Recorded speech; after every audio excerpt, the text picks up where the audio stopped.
Monsieur le président, monsieur le ministre, chers collègues, après tout ce temps passé à vouloir discuter, proposer, reconstruire notre système de santé et de protection sociale, il nous faut aujourd'hui voter pour un texte qui est, quoi qu'il en coûte, à côté de la préoccupation principale des Français. Votre gouvernement a souvent tendance à penser qu'il a raison seul et que l'opposition de son peuple n'est pas légitime. Mais dans notre République française, dotée d'un pouvoir législatif séparé du pouvoir exécutif, d'une représentation nationale censée être l'expression du peuple souverain, ceci ne se peut pas. Les ordres de la République ont-ils alourdi à ce point les horloges du temps législatif ? Pourtant, ce n'est pas faute d'avoir tout tenté pour remettre à l'heure les maîtres du « en même temps ». Sur la situation sanitaire du pays depuis la première vague, vécue de l'intérieur pour avoir remis la blouse en service de réanimation Covid, ma collègue Caroline Fiat alerte avec mon groupe sur les manques cruels de moyens pour nos soignants, sur les pénuries d'équipements, de protection individuelle, sur les pénuries de médicaments, sur la détresse de nos EHPAD, de nos aînés qui s'éteignent dans l'indifférence et la solitude. Le cri d'alerte a été lancé les 13 et 14 juin, après combien d'autres cris, ceux de la rue remplis de soignants pendant près de 2 ans, ceux de votre opposition qui pourtant, année après année, vous propose laborieusement des améliorations des textes successifs, des projets de loi de financement de la sécurité sociale. Il n'y a pas plus sourd que celui qui ne veut pas entendre, et c'est bien de cela dont il s'agit. Monsieur le ministre Olivier Véran, absent de ces bancs, vous n'avez rien voulu entendre, faisant de la réalité du pays une fable qui ne tient pas dans vos tableaux comptables.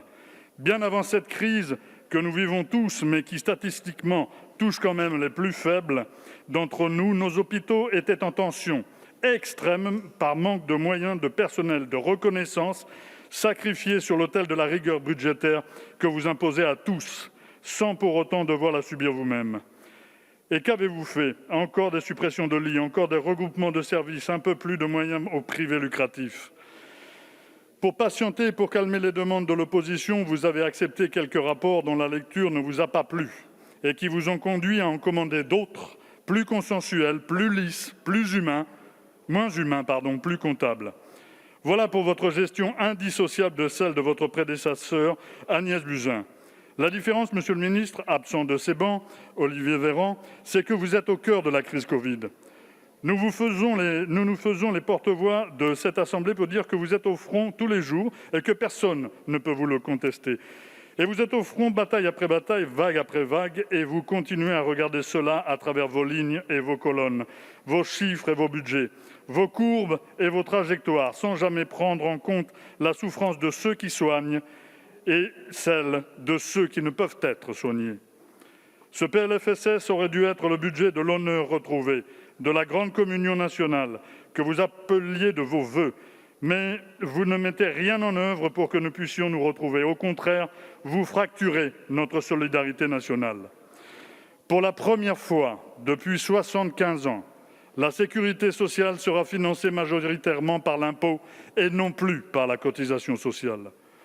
Tous les sujets ayant trait au dysfonctionnement avéré de notre système de santé ont été balayés d'un revers d'article 45. Prétexte facile de celui qui refuse le débat sur des choses dont il n'a rien à dire. Votre PLFSS est cette année encore plus douloureux que les autres années, tant il résonne d'indifférence et de mépris, de mensonges et d'aveuglement, et du sentiment amer que plutôt que d'améliorer les choses, le pire est à venir. La sécurité sociale, la solidarité nationale, l'hôpital public sont des biens communs qui méritent bataille. Or, nous faisons le constat d'une capitulation en rase campagne, que nous combattrons de toutes nos forces, en résistant partout où nous le pourrons, dans cet hémicycle ou sur le terrain de nos hôpitaux sinistrés. Parce que nous refusons cet abandon au dogme comptable qui vous tient lieu de feuille de route. Monsieur le ministre Olivier Véran, absent de nos bancs, nous voterons contre ce projet de loi de finances de la sécurité sociale. Merci. Merci, mon cher collègue.